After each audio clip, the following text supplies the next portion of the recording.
Um, so this is the Alchemy of Love Part 2, where I'm guiding you through the process of building high vibrational relationships that truly thrive. To those of you who did not join us for Part 1, not to worry. Along with the replay for this webinar, you will also receive the replay of Part 1. Furthermore, to reap the benefits from this webinar, having attended Part 1 is not necessary. However, in Part 1, I do share a few very powerful inner work strategies that, in essence, inform this session. And therefore, I will be operating from the perspective that you have watched Part 1 or will watch Part 1, and more importantly, that you have done or will do the exercises that I shared in it. That said, I would like to share a few takeaways, a few key takeaways from our first session. Number one is understanding relationships as divine mirrors. All of your relationships mirror your internal state of being. This mirror effect is not a mere coincidence. It is a divine design meant to help us heal, to grow, and evolve. Romantically speaking, every partner you attract offers you a unique opportunity to learn about yourself and address your unresolved traumas. This highlights, in essence, the importance of doing the inner work. Why? Because your divine mirror is going to shine a spotlight on the parts of yourself that you have either suppressed, repressed, or disassociated from. This could include unmet emotional childhood needs or any other traumatic experiences that you might have suffered in life that, with your conscious or unconscious awareness, has shaped how you perceive yourself and how you perceive the world around you. And two, another valuable key point that was shared in Part 1 is the necessity to attain a paradigm shift in our relationship. You see, traditional views on relationships are based on fairy tales, stuff of children that focus on us finding our Prince Charming, a damsel in distress, or finding this partner who's going to complete us, make us happy, and fulfill all of our needs and desires. And the fact of the matter is that at best, that is naive. Because while these aspects are important, they only scratch the surface of what a relationship can offer. And most do not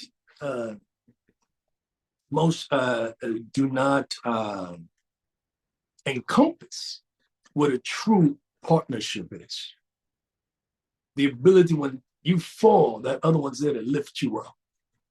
The ability to stand naked before another, and they truly choose you beyond it all, right? So in relationship, or in essence, in the context of relationship, a paradigm shift means moving away from seeing relationships solely as a source of happiness and fulfillment. And that is what many times we're looking for. We're looking, again, for someone to complete us and just fill us with joy. I remember being in a relationship once upon a time, and she behaved like it was my responsibility to make her happy. This is a lie. This is not true. I cannot make you happy. I cannot guide you in reaching deep within yourself to find what truly makes you tick if you're not ready to do the work yourself. This is something that you must do. This is why it's important, before you seek out a relationship, you have to first develop a healthy relationship with your own self. That's where it all starts. So we have to move and make this paradigm shift to viewing relationship not as sources of not solely as sources of happiness and fulfillment, but viewing them as powerful opportunities for healing and personal growth. This new perspective allows us to recognize that by addressing our own traumas, addressing the traumas that influence our patterns and behaviors, we can then begin the process of healing ourselves and also transforming our relationships. As we heal, our relationships heal. And there you go. Now you're all caught up. Like I said, I will share the replay. And in it, I also do dive a bit deeper into these concepts to help you more powerfully understand them. And I also share some very powerful tools of shadow integration exercises that are going to be instrumental and very beneficial for you. That said, I think perhaps I should introduce myself. I just took off running. I got a lot of stuff to share. I just want to make sure to share it. I am Celestino Cornielle. I am an urban shaman, and by that I mean that I practice the same base spirituality as my ancestors did. However, as an urban shaman, I believe that in our present evolutionary state of being, we are called to integrate ancient wisdom with modern tools so we can better address our needs. This is a process of not, just returning to the old ways and becoming Amish. It's a process of taking the old and integrating it with the new. Our practice is called Lukumi. Lukumi means friendship, and it combines the ancient teachings, the wisdom of the Native American tribes with that of the African tribes who were brought over during the transatlantic slave trade. Let's get gnarly, baby. Let's get gnarly. Thank you. What I've done, in essence, is incorporate some of our shamanic practices into a coaching framework to develop an ancient newness I call the Alchemy of Ecstasy. And the Alchemy of Ecstasy, in essence, is a 16-week personal transformation program that stands as my secret to complete fulfillment emotionally, sexually, and spiritually. The program, in essence, combines shadow integration tools with modern, scientifically proven therapeutic techniques for a groundbreaking approach to inner child healing, sexual healing, and spiritual growth. Yes, I'm an urban shaman, but I also have a degree in psychology. So there you go. We're going to put in some work. All right. Now. So through this process of combining shamanism with the shadow integration and scientifically proven therapeutic techniques, in essence, what we are dealing is getting down to the real. You see, lots of folks, they talk about woke and loving like this and that, but anybody that is practicing real shamanism will tell you that you cannot step into the light of your own greatness without first exercising the courage to walk through the darkness of your being. This is the truth. It's what we call traveling into the underworld.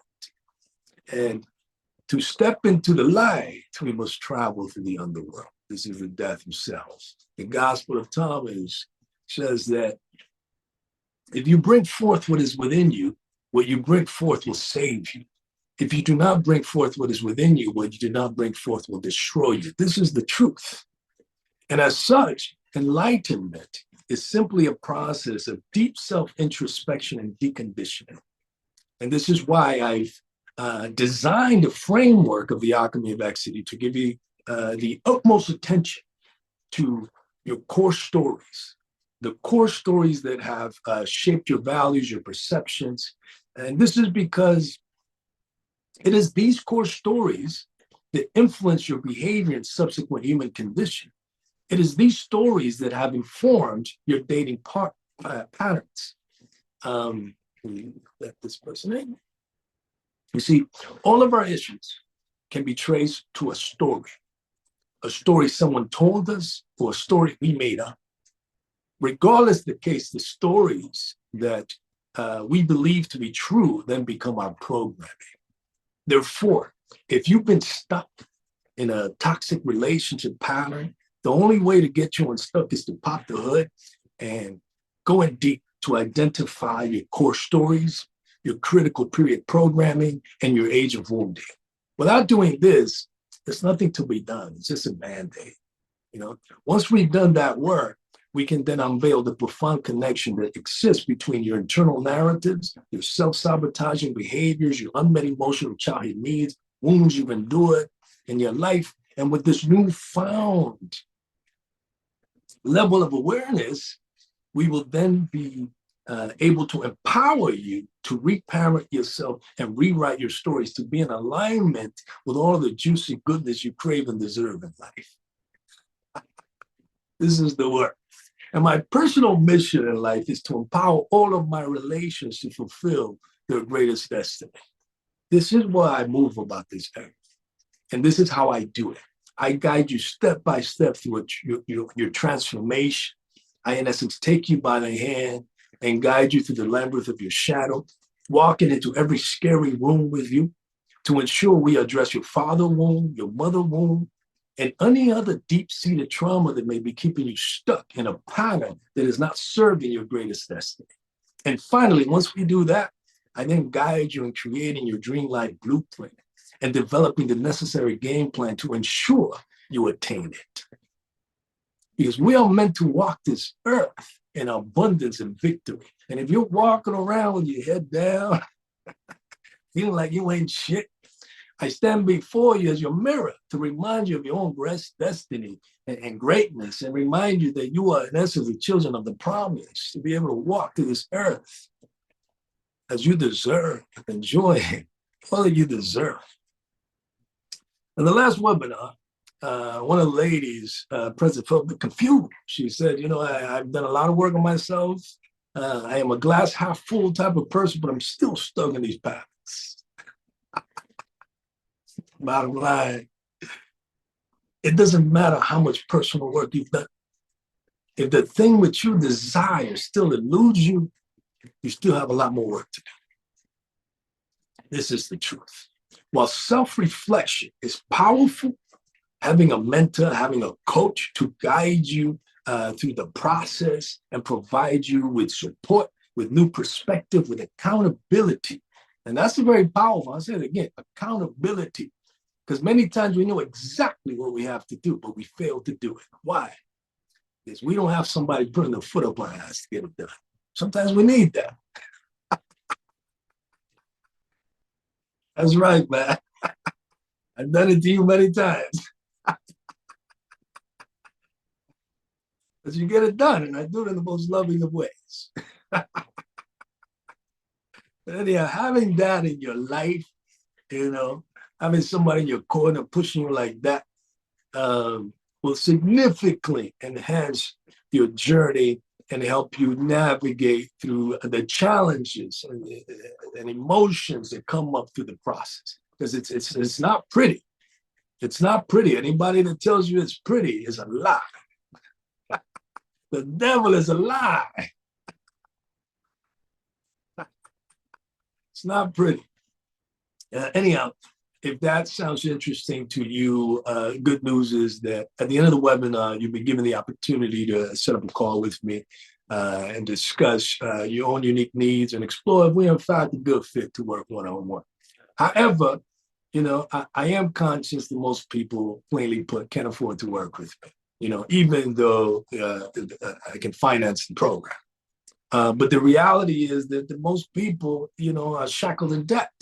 This is we're a slave to a system, just shackled in debt. And, I read an interesting statistic recently and said that most Americans don't even have $1,000 in their bank account to be able to invest in themselves or resolve any, emergency that might come up. This is the truth. And this is why I do these webinars. These free webinars, I try to do this once a month is my way to give back. And in essence, my aim with this one is to empower you to attract a self-aware partner with whom you can build a healthy relationship based on elevated notions of love, trust, and respect. The emphasis of part one was the importance of self-awareness and doing the inner work so that you can develop true intimacy with yourself. The emphasis of today will be on how to properly vet your dating prospects to ensure that they in fact align with your goals, values, and sexual interests. And two, how to develop intimacy, true intimacy with them. And we're not just talking about sexual intimacy, it's about true intimacy. A lot of times we think it's sex we want, but what we really want is just someone to hold it down with us, someone that we could really get naked with. And that's what we're talking about. But finally, how to create a relationship agreement that will ensure accountability for you both. This is what we're going to dive in deep today. But before we get into it, I would like to do a bit of housekeeping. If at any time during the webinar, you need a potty break, you need a snack, go ahead and take it. Go ahead and do it. I'm recording this webinar, as I said, and all registrants at the end will receive the replay for this webinar and also for part.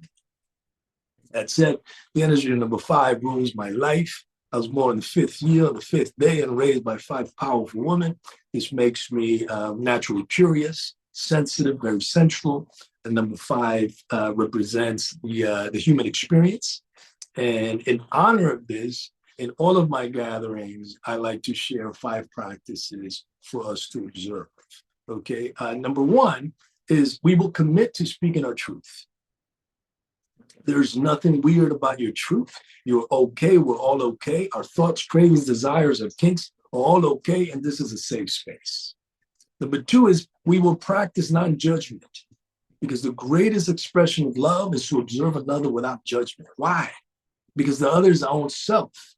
In Lakesh Halakim, I am another you and you are another me. That's an ancient Mayan greeting that in essence shares the same truth that is spoken when we say namaste. And 3, we will stand in our power. We're going to take responsibility for ourselves. The chat is open. I encourage you all to connect, to share support for each other, but do set whatever boundaries you need to protect yourself. Because today, we're going to speak our truth. We're going to practice non-judgment, and we're going to stand in our power. We are also going to participate. This will be 4th. I want you all to participate, because in all things, we get what we put into them. We are, in essence, pieces of the puzzles solving itself. Collectively, we are the content. As a facilitator, what I do is I create a safe and sacred container where we can all connect and feel safe to ask the questions and express ourselves and engage in, essence, in uncomfortable conversations. That is my only task here today. The truth will be spoken through all of you and all of me and the questions that you ask.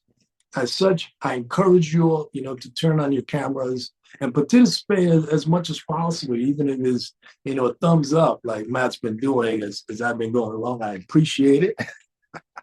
Instead of looking at blank faces, thinking, wait, am I putting these folks to sleep? A little smile here and there, a little nod goes a long way. I'm telling you.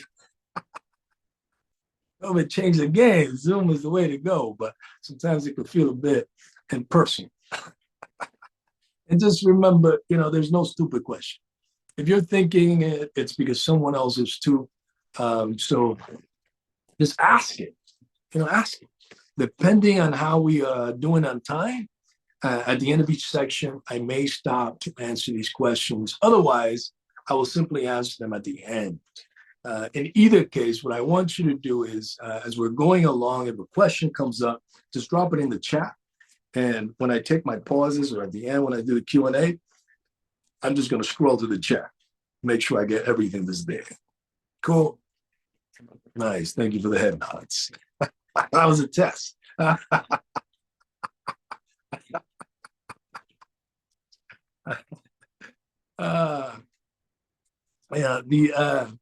The importance of doing the inner work for self-awareness and shadow integration cannot be stressed enough. It is essential. And again, cannot be stressed enough, because it is essential for building high vibrational relationships. By understanding and addressing our own wounds, we become much more capable of creating and sustaining a healthy and fulfilling connection. And let me be clear, you don't need to be fully healed to be in a healthy relationship. You don't need that. And anybody in truth that tells you they're fully healed is full of shit. Tell my sister. What you must be willing to is to engage in the continuous process of self-discovery and growth. Let Tony in. With that said, let's explore some practical strategies to vet potential dating prospects, to ensure that they, in fact, are in alignment with goals, values, and sexual compatibility. Now, I will share practices that will go towards individuals that are single and just going through the dating process, and also practices for individuals that are in a relationship. So, be mindful. We'll get to you too. But regardless, a lot of these practices, even if I share them as individuals that are vetting a dating prospect, it's something, particularly the exercise, that you yourself can utilize in a relationship, because perhaps these are questions and exercises that you haven't done together. So then, I'll guide you through the process of doing that with yourself. But number one, what you're going to want to do is identify your core values and your goals. Know thyself. Before you can vet others and ensure that they are in fact in alignment with that which you desire, you have to know yourself what the hell it is you want. It's essential to be crystal clear about your own core values and relationship goals. So this requires you to truly take the time to reflect on what's important to you in your life and in your partnership. In the Alchemy of Ecstasy, there's a bunch of students at the core, they'll tell you, we dive really deep into this. Really deep. But today, we're going to scratch the surface because we have limited time. But in any regard, I'm going to share some very basic exercises that anyone can do to better understand what's most important to them. And the first thing you're going to want to do is, grab your tablet, a notebook, find a quiet place where you'll be undisturbed. And in essence, start just writing, like make it a journaling exercise, writing your top 5 core values, things that are important to you. This is, say, integrity, growth, adventure, spirituality, and get as elaborate as you want, like really what's important to you. Really dig in deep in this process. This journal is private to you, so just really dig in deep in every aspect of your being, what's important to you. Health, spirituality, emotional, finances, everything. Get as clear a picture of what exactly is you're into and desire before you attempt to, have this conversation with another. Having done so will then allow you to communicate openly and clearly with someone else. Like, you would know exactly what it is that makes you tick, and that's very important. What it is that makes you spark up. Having clearly understanding your desires, you're able to engage with these dating prospects or your partner in an open way, and like I said, if you're already in a relationship, I suggest you do these exercises separately, and then, make a date, to have this discussion. For example, you might tackle these questions throughout the week, take your time with it, and then say, hey, Friday night, date night, this is what we're doing. Boom. It'll be a lot more beneficial than just, running around town. It's just really getting deep. But for those, dating, the key thing is that you want to jump from the small talk. You want to skip the small talk. And from jump, you want to communicate your values and goals clearly with your dating prospect. This is what's going to set the foundation for transparency and mutual understanding. Honesty saves everybody's time. So just step with that. If they're on some other buffoonery or whatever that might be, if it's not in alignment with your being, they're going to run. And that's what you want. You don't want to give your time, your energy to every bozo, every clown that swipes right on you. Nobody got time for that. App dating is the thing now. And I understand, listen, a lot of you are in sales and you all know how to vet a potential customer. But for some reason, you don't do that with your dating prospects. So I'm asking you to switch it up and exercise that same level of integrity that you do for your bosses, for your paycheck, to your own life goals, to your own life partnerships. Because regardless whether the dating landscape has changed and now it's all dating apps, to create high vibrational relationship, we must be willing to lay our cards on the table and give each other the opportunity to better assess if we are in fact a good fit. For example, a basic question I would ask would be like everyone makes these cute profiles with the best photos, Photoshop the hell out of them and everything. So, question I might ask is, what is something I want to know about you from simply looking at your profile? That's a very simple question. Nothing challenging, difficult about it. But in fact, what that's going to do is going to help me better appreciate the level of self-awareness. And they might share a thing or two, about, the things they like and perhaps ask me the same. And that's when, having done the inner work comes in handy. I know who I am. I know what I'm into. I ain't got time for nothing else. If it's not in alignment with that, I don't have time for that. So there's three things that me personally, if I was on an app to connect with people, there's three things they must resonate with. Number one is I'm very outdoors, very adventurous. Instead of vibing at the usual places, I want to try new things, discover new things. I love the forest bathe, naturescapes, hot springs, exploring small towns off the beaten path. I want to discover that magic. Just run into that magic. What is this doing here? Like once upon a time, I was up in this forest in North California and just strolling through it, man. I just stumbled upon an outdoor church that was made in the 1800s and it still stands there. And once a month, they actually hold service. That was dope. On another occasion, I'm strolling through a forest and I actually ran into an art gallery in the middle of the forest. It just so happens that this was the first cabin or the first house ever made in this town way back when. And they've converted it into a museum. And I thought that was the coolest thing. Like that's stuff I live for. That's my jam. And if they don't resonate with that red flag, I'm out. I got time for it. You feel me? The other thing is I'm an actor, right? So it's easy for people to connect with me on that level, and particularly if they see me on a show. So I make it absolutely clear that what actually fills my life with purpose is my shamanic work. Now, if they think it's some weird witchy shit, boom, I'm out. Red flag, I'm out. And third and finally, is I'm a sacred sexual dom. I practice a form of mindful sexuality I call tantra kink. So if they have no interest or experience in tantra or kink, boom, red flag, I'm out. Let's talk about it. You have to be down with them three things. We have to resonate deeply with those three things. And that's something that any dating prospect has to resonate with them. If they do, we will undoubtedly get into some very interesting conversation. If they don't, I'm out.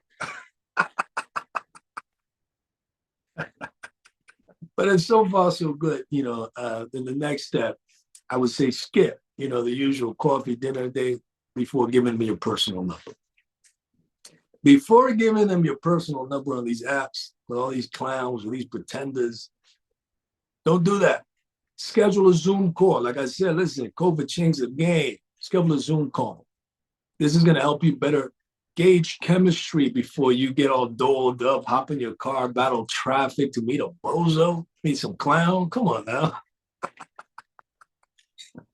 I mean, tell the truth. Lots of us have gone on these dates, these Tinder dates, and we're like, all right, I'm going to save this outfit because that was some bullshit. Well, I'm trying to stop you from doing that. Do a Zoom call.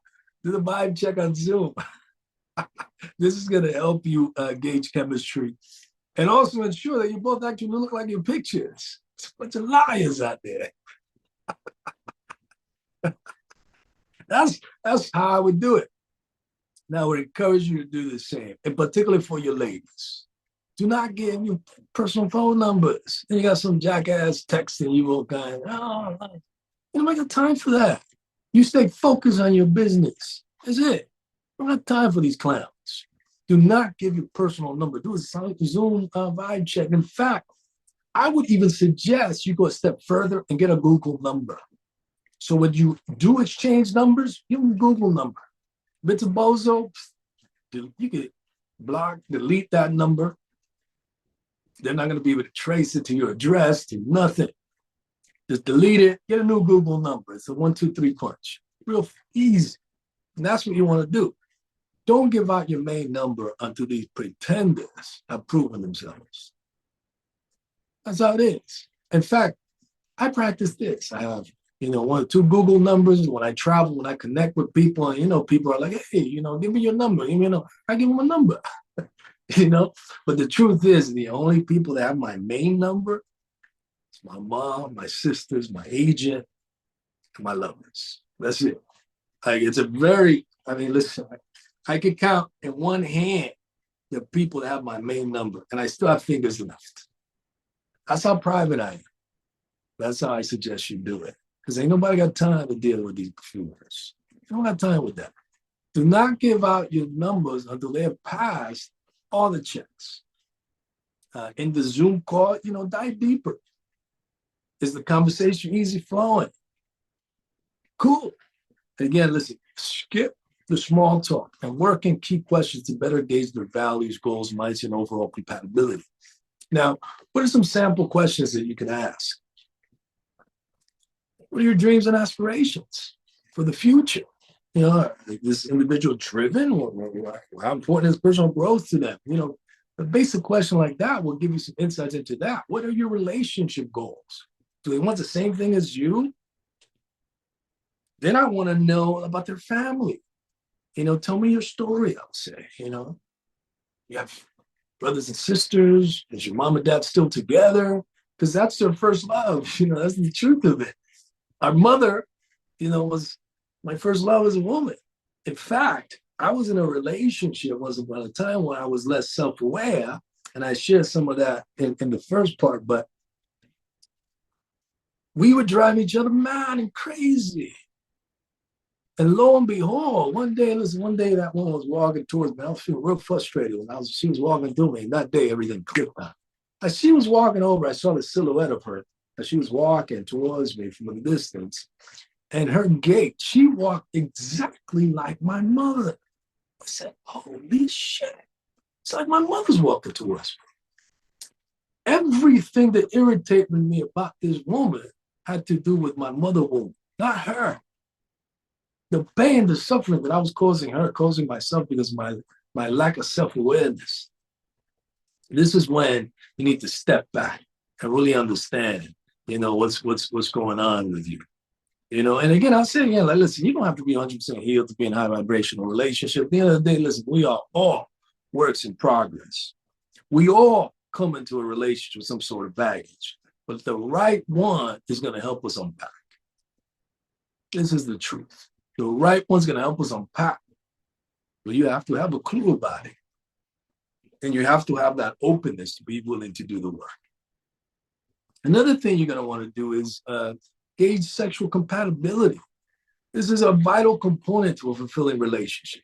It's important to discuss sexual preferences, boundaries, desires early on to assure alignment. For example, if I connect with someone and then identify as vanilla, I'm out. It's not going to work. It doesn't matter how sweet, how genuine they are. We're not going to work. She's going to bore the hell out of me. She's going to end up feeling like a little sister to me.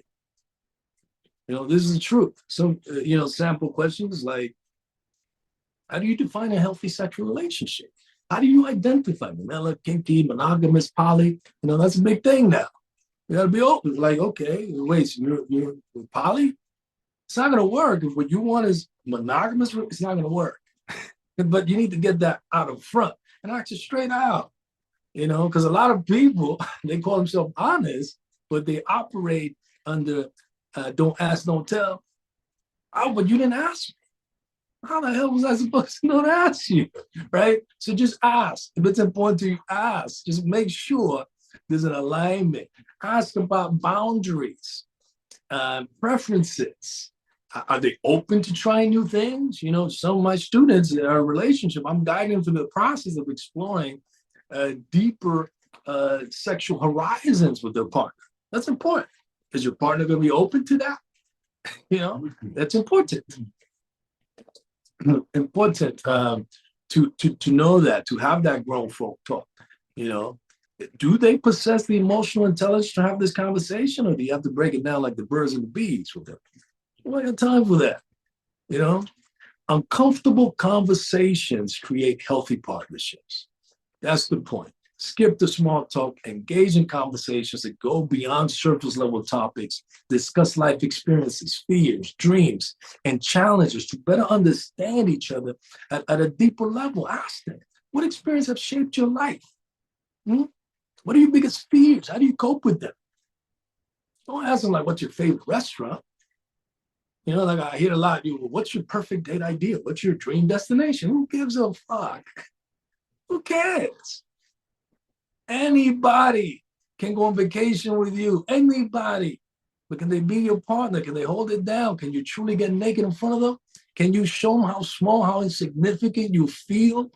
And they're still going to choose you? When you lose your way, when you forget your power, will they stick around to remind you? When you're walking around with your head down, you don't feel like getting out of bed because life has kicked your ass, are they going to be there? So get into it. Stop asking them what your favorite date idea and all this buffoonery. Listen, we are falling too far deeply in love with the pageantry of love and not love itself. Are you going to respect me? Get down to it. If that's what you want, if that's what you say you want, then show up like that's what you want. You don't have time for nothing else. If you're looking for casual encounters, that's easy. But if you want something more with more substance, roll up your sleeve, get to work. First with yourself, and then the way you approach the entire thing. All right? And another thing you want to do after you've done all that and you've actually connected is, you exchange your numbers and you meet a person and the relationship's going, you want to observe their actions and behaviors. How do they act? How do they behave? In particular, the relationship, pay attention how they handle challenging situations. When you're late, when there's a disruption in the schedule or something, how do they handle that? When they're pissed off, how do they treat you? Do they disrespect you or come out of pocket when you talk to you all kinds of ways? What? That's normal in life. There'll be moments if we live together, we are in partnership together. I might not have had food. I just got off a trip. I'm tired. I'm exhausted. I'll be short with you. Like, I'm stressed. Like, how are we going to handle each other? What happens then when we're both in that state of being? What happens then? Actions speak louder than words and reveal the true character and compatibility. All right? Some red flags you watch for, inconsistent and dishonest behavior. When you see that, when you see a pattern, that goes deep. It's not a coincidence. And you're a fool. Listen, you are a fool if you stay in that relationship when you see inconsistency, when you see dishonest behavior. You are a damn fool. All right? Don't do it. Don't do it to yourself. Self-love. Listen, self-respect is part of self-love. And all of this, number one thing is going to require self-love. You have to love yourself enough to care enough about yourself to do the work. And then ensure that the energy around you is kosher. You feel me? Do they show disrespect towards your boundaries, towards your values when you tell them, like, listen, this is a hard boundary for me right here? Do they disrespect it? Do they have a lack of interest in personal growth, self-awareness? Are they just sitting around playing video games? You see any of that? Be out. Be out. You don't have time for that. If you don't and it feels good, then you are way on your way to developing true intimacy. Now, what is true intimacy? As I shared earlier, true intimacy, it goes beyond the physical. It's about profound emotional and spiritual bond that you can develop with another, where you feel completely seen, completely heard, and understood. That is true intimacy. What does it involve? It involves emotional openness. Let me share in. It involves emotional openness, sharing your deepest fears, thoughts, dreams, without fear of being judged. Like sometimes, we just need to share an idea or something. Something happened. Can I just talk this through you? Is it safe? You feel safe to be vulnerable? Does the relationship allow you to feel truly seen with all your flaws and imperfection, or do you have to walk around in eggshells? Authenticity. You want authenticity in it. Are you free to be your genuine self? Does your partner encourage that? Do you encourage your partner to do that? You see, many times we think it's sex, but it's not sex. Not at our age. We're not kids. We've done a lot of that. Now we want something deeper, and this is true intimacy. This is what we want. And for this to be, we have to create a safe haven in our relationship. And my mother always told me this thing: how you start is how you finish. This is why I'm telling you, during the vetting process, skip the small talk. Focus on building a foundation of trust and openness. This means sharing fears, discussing what scares you, revealing insecurities, expressing vulnerabilities. By sharing these aspects of yourself, you will create a space where your partner feels encouraged to do the same, fostering mutual trust and deepening your connection as the relationship grows and evolves. That's what we want. To facilitate this, here's a few exercises for you guys to do. I recommend, and if you're in a relationship, do it, is create a safe space ritual, okay?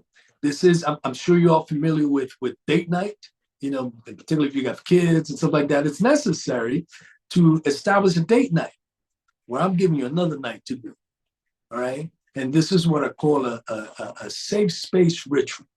This is where once a week, you're going to commit to set aside time just to talk about your feelings, your fears, your dreams, your insecurities, and make sure to approach these conversations with empathy and without judgment. Commit to doing this for a month, 2, maybe even 3. A good way to start is with an eye-gazing meditation, where you sit across from each other and stare into each other's eyes, synchronize your breathing. Then take turns sharing something you've been afraid to reveal about yourself. Listen without interruption. This is a beautiful exercise, particularly if you've been in a long relationship. Let's do it now, because I promise you, if you've been in a long relationship, there's something that you or your partner has been afraid to share because of the way they feel it might make you feel. Well, this is when you do it. If you need some prompts, just ask, what are your biggest fears in life, in our relationship? What insecurities do you struggle with that you haven't shared? Can you tell me about the time when you felt most vulnerable? All of this stuff is going to get you going. And if you're not already in a relationship, those are good questions to, as you're getting to know somebody, to slip in there, ask, take notes. And I would do a journal. One thing, I learned to do early on was, like, when I was in conversation with a woman, if they said their favorite color was this, I knew I was going to forget. So right away, I wrote it down. Her favorite color is this. Her favorite flower is this. She likes this. She likes that. And then along the way, I was surprised with these little things, right? And they were like, oh my God, you're so thoughtful. You remember these things. Yes, I did. But now I take it a step further. As we're getting to know each other, as we're doing the work, even through the relationship, I take notes, of your vulnerabilities, your insecurities, your traumas. What does that do at the level I'm at as a grown man? That informs me on how you need to be loved. And that's how I'm going to show up for you. That's how I'm going to guide you through that process. And we have to be able to do that for each other. And this is why the last thing I'm going to share with you is how to create relationship terms and agreements. All right. In closing, this is what I want to introduce is innovative concept that, again, is moving us away from the traditional to death do us part relationship mindset to creating terms and agreements. This is important, and I'll tell you why, because what happens in this traditional approaches, and listen, I know it might sound crazy to some of y'all, but I promise you, it's going to help you build more conscious, intentional, and resilient relationships. Because what happens in these traditional relationship models that we've been taught, we make a commitment to death do us part, and then somewhere along the way, there's changes, there's different influences that come, we get busy, and we forget why we started. We stop doing the things that got us our partner, and we undoubtedly begin to take each other for granted. All right. So having these intervals is going to do away with that. All right. We've been conditioned to step into a relationship escalator where marriage in the end is the end goal and it's till death do us part. Right. While this, speaks to a certain sentiment. Oh, I want to grow old with somebody or whatever. It speaks to that deep commitment. It overlooks the dynamic nature of human growth and change. I am not the same person I was 10 years ago. I'm not. And neither are you. So why are we going to make a commitment and lock each other into something that's not allowed change? It's stupid. And that's what we've been doing. And that's why relationships are suffering. That's why divorce rates are through the roof. It's crazy. It's crazy. So it takes a crazy and innovative idea to change it. And this is it. All right. By rethinking this paradigm, by creating a paradigm shift, we can create more adaptable and honest relationships that acknowledge the ongoing evolution of both partners. You hear me? We have to acknowledge and make space for this. Creating relationship agreement, in essence, involves setting clear, mutually agreed upon terms that define the relationship structure, goals, and expectations.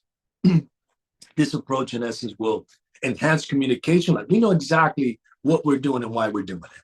All right.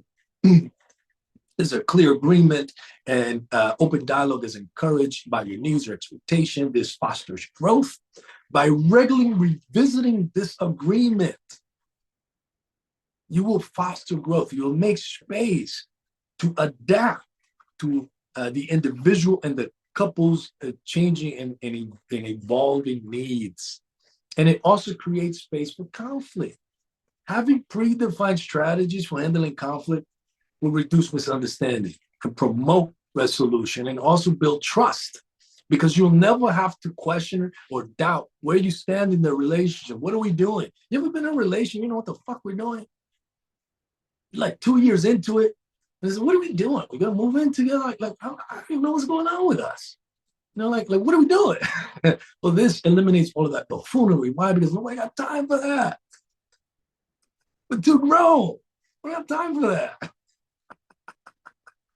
The length of your term, listen, the length of your terms you're choosing. But I would advise you that it be no longer than 3 months. Trial and error. Listen, I'm a pro at this. I designed this system. I've learned 3 months maximum. After 3 months, we start forgetting stuff. Right? So maximum 3 months, 12 weeks. That's what I would suggest, right? And what you want to do, remember that safe space ritual I shared earlier? At the end of the term, this is your maintenance. If you haven't done this type of work, this is new for you. I suggest that you begin and go through a period, perhaps a term, perhaps a 3-week term when you do this once a week to establish that deep foundation. After that is set and you're moving forth in the relationship, at the end of each term, create a safe space ritual. All right? And really get into it. This is going to provide you an opportunity to feel seen, heard, and reassess and renew your commitments with fresh perspectives. Now you got a little more information. So what are we going to do with it? This is what it's about. This is our relationship. And the fact of the matter is, listen, we put a whole lot more work into starting a business, putting together a business plan. Some of you all are entrepreneurs. Business plans are no joke. Starting a business is no joke, but we put in the work. And we don't do it in our personal relationships. But that partnership is way more important. That partnership can make or break you. Put in the work. Stop making it cute. Stop falling in love with the pageantries of it and the Disney movies that are selling you this foolery. I got time for that. So the relationship agreement, real basic. You're going to want to set the terms. You want to create affirming vows. This is, like when you get married, you do your vows and stuff. So it's similar to that. This is tailored to unique relationship, to what your dream relationship looks like. This is commitments to support, honesty, growth, mutual respect. And it's in writing. That means at the end of the term, when you get to review each other's vows, it's like, you want some bullshit because you promised me all these things. And I didn't, where is my love and emotional support, man? It's right there. You wrote it. That's what you wrote right there, right? And you also want to create a mission and vision statement. And every business has it. Every business has a mission statement. Every business has a vision statement. This is how we know what we're doing as a business. Spending millions of dollars. We ain't got time to just throw away millions of dollars. We gotta know exactly what we're doing it. And that's what the mission and vision statement is all about. So you want to create a mission statement. This statement encapsulates your shared goals, values, aspirations, and it's going to serve as your guiding star, all right, as your compass. You'll always know exactly what you're working towards. And then you want to set personal and collective goals for the term. This is important for me because I need to be with someone that's dynamic, who's making shit happen. I can't be with someone that's sitting around like a parasite, waiting on me. That's not stimulating for me, right? So what are your personal goals for this next 3 months? What are you working on? Cool. What are we working on collectively, right? And this could be, personal. It could be like career goals, starting a business, doing this, doing that. Collectively, this could be, let's plan a trip. When we hit this milestone, let's do this, let's do that. Collectively, exactly what we're doing, right? And then 5 is you're going to want to set conflict resolution strategies. How are we going to handle stress when it comes up? Communication techniques. Agree on how you're going to communicate when there's disagreements. Otherwise, what, you just going to curse me out because I pissed you off? You don't have time for that.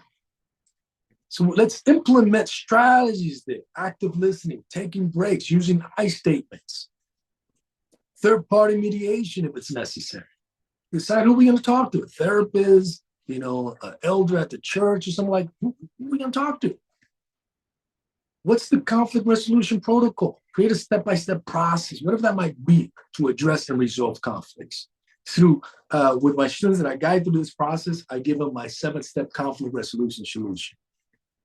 There's a tried and tested system that I've developed over time, and that's what they get. But the point is, you're going to want to do that. And finally, you want to put a clause in for evolution and termination. And I promise you, one of the things I always found disgusting is how individuals could be in a relationship sometimes for 5, 10, 20, 30 years. And then at the end of it, for whatever reason, that relationship ends, they start slinging shit at each other. And they weaponize children. I don't understand that. Well, actually, I do understand it now. It's because they didn't do this work. When you do this work and it's all this space and you have the emotional intelligence to engage in an individual at this level, I promise you're going to end up with a high vibrational relationship that fully thrives. And if it ever gets to the point where it ends, the beauty of the friendship will exist forever. I'm the type of dude that, listen, my exes will give you references. You feel me? Not to brag, but fuck it, I'm bragging. My exes will give me references. I'm still best friends with my college sweetheart, everybody. We talk pretty much every day. When they're having issues in their relationship, we talk. And we're conscious, like we were children when we dated. We were children. I still, I met him. Wow, I met her, I was 18. Wow. I didn't know shit about shit. That doesn't mean we have to hate each other. Do we say nasty things? Do we treat each other poorly? Absolutely. It's how we broke up. But we both evolved from that. And if you set these things in place, I promise you, you're going to end up with a level of relationship that is truly what I promise you in this webinar. High vibrational relationship that truly thrives. And with that, we are out of time. I don't want to take any more of anybody's time, but I do want to answer some questions. So what I'm going to do is I'm going to ask all to unmute. If you want to ask me any specific question, now's your time to do it. I think there's some questions in the chat. Okay. I mean, scroll through. Good afternoon. Is this in English? Damn, my English is not bad. I didn't see that. I don't see that at all. It's here identifying your own values, independent of them, correct? Yes. So you want to identify your own values, likes, dislikes, independent of them, independent of your partner, independent of who your dating prospect may be. And then when you connect, you want to be able to share this with them. Truth is how I connected with you, honey. Congrats, Harold. Yes. Nice. Okay. How do you handle representatives? People that act like everything you want for a while until the mask falls off so people can read you quickly. Cool. So, following those strategies that I shared with the red flags, you see, here's the thing, like we all bless with connection to our higher self, our intuitive self. So many times we connecting with an individual and everything's seemingly perfect, but deep inside we know this bullshit. We just can't put our fingers in it. What happens is that we're so used that we want to drink the Kool-Aid so bad, we begin to ignore that inner voice, right? That's the voice of God talking to you, girl. Come on now, you know that's some bullshit. You just said right there. You know it. So why are you still sticking around? Don't stick around. Be observant. You're watching for the actions and behavior. You want to make sure they're aligned. If there's incongruency, be out. Be out. You're incongruent. Hold on. Matt, did you have a question? Sorry about that. Okay. At what stage do you intro this? Because I feel as a lawyer, I'm dying alone if I propose this to the average human being. I was referring to the contract. I mean, people don't want to date a lawyer to start. And then let me add, here's my contract on week one. Like they're gonna be like, bye. I could already see where this is going. I would like if another lawyer came to me with that, I would be like, I mean, I love every point of it, but how do you slow walk this? Like, Well, it's real simple, right? So it's not like, when we exchange messages on Tinder or whatever, I'm telling you, hey, there's this contract you got to sign with me. It's not that. I'm putting you through the work. As we've gone through this dating process and getting to know each other, doing these exercises that I've showed you, then it's a matter of, hey, let's write this down so that we are of one mind with this thing. So it's more of a softer sell because you've already done the work. Then it's just a matter, for example, you're doing the work and you have your journal, you're writing things that you like, dislike about the relationship, all that stuff. Then it's just a matter of putting it in one place that is accessible to both of you. So what I do is I create a Google Doc. She has access to it, I have access to it. And what we do is we add the things that we've already done. We've already done the work. So we just add to it.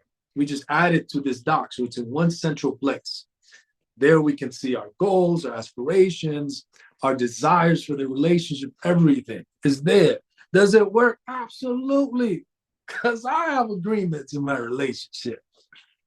And in fact, because of the way I move about this earth, some of my innermost associates sign a non-disclosure agreement. Just, hey, let's take care of each other. So that's the thing. But you're absolutely correct. Being a lawyer, already there's like, oh, okay, this is happening. But if you do it in the steps that I share with you, you're doing all this work, and let's say, 3 months in, 6 months in, after you've done all this work, and you have all the notebooks with all the work, it's like, okay, let's put this all in one place. Let's set this down, this conversation, so we're very clear of what we're doing. How do you know if it's over before it's over? Again, intuition. Intuition. I was once in a relationship with a gal, and we did, the term. We did a 3-month term, and we were hanging out. We were away for the weekend and having a fantastic time. But through it in conversations we were having, I just knew that I didn't see a future with this woman. And she's amazing. Powerful career. She's amazing. We had an amazing time. It wasn't like awful. She did something to piss me off. She lied. It was nothing like that. But I just saw through the conversations we were having and the aspirations we had in life that long term, we were not aligned. So that's when it was on me, as I've chosen to move this earth through integrity, to have a very uncomfortable conversation with her. We're having a fantastic time. I think you're amazing. I love you. I think you are amazing. We can't be together simply because I don't see us long term. That was very uncomfortable. And naturally, she was very hurt and upset by it. But what's the flip side of that? And I shared it. What's the flip side of that? Me treating you like some fuckboy, stringing you along when I know that there's no future, when I know that I can't give you what you want? Or do you want a grown man to stand before you and with love and authenticity tell you this ain't working, sugar? That's what we want. So once you know it, call it. Don't waste time, because what's speaking to you is you power your intuition. Let's see what else we got here. What about 75% match? What are deal breakers? 75% is if you want a relationship where you each put 75, 75, then go crazy. Otherwise, you're looking for 100, 100, then I'll suggest you ask for more. What are deal breakers? Your deal breakers are your hard boundaries. That's your deal breakers. And this is why you have to do the personal work. Like there's this thing, for example, as I made it clear in the things that I share, what fill my life with purpose is shamanism. That's a deal breaker. If they think it's some witchy stuff, is there, into these traditional religions, and they're like, oh, you're practicing, devil shit. Come out. That's a deal breaker. That's a hard boundary. The way we walk in our practice, I am, in essence, what's called an uninitiated babalao. And we do this process that I shared in the first part, where we do dafa, is when we consult the oracle. It's a very important process for us. And in essence, what the oracle does, it reveals insights into our lives, problems, potential solutions, and all that stuff. That's actually written into our program. So once a month, all of my students receive dafa for guidance. So through that process, your destiny is revealed and so forth, so forth. So for me, it is very clear, if I ever connect with a woman and she does not respect my spiritual practices, deal breaker. So when you get very clear about that, who you are, how you're called to walk about this earth, it becomes real simple. How do I begin to have an open conversation about past trauma with my boyfriend when I know his past trauma is a trigger point? That is beautiful. Thank you for sharing that. Thank you for sharing that. You see, even though you two may not have had the conversations about your traumas and the things that's affecting you, the divine design of a relationship has actually sought your souls seek each other's out so you can trigger the fuck out of each other and deal with the unresolved trauma and the unresolved pain. This is why we do it.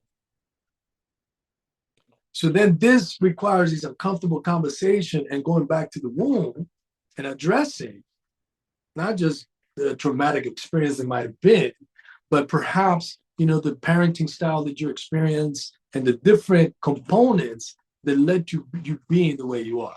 Because unconsciously, in essence, what you've done is seeked out familiar dynamics so that in a conscious attempt to heal, you can replicate that toxic dynamic.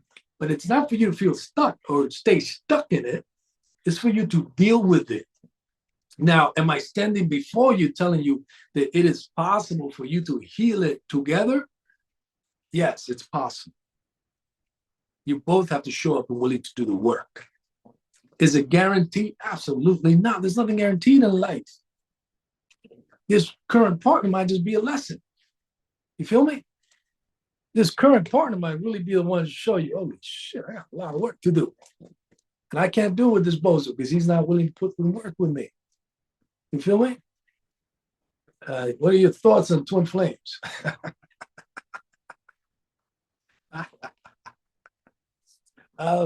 You know, I believe that in life we move about, we take off one yoke and we put another. You know, we've been conditioned to hop on these relationship escalators and find our prince charming, our damsel in distress. And then we transition from those secular way of seeing things to a more spiritual nature.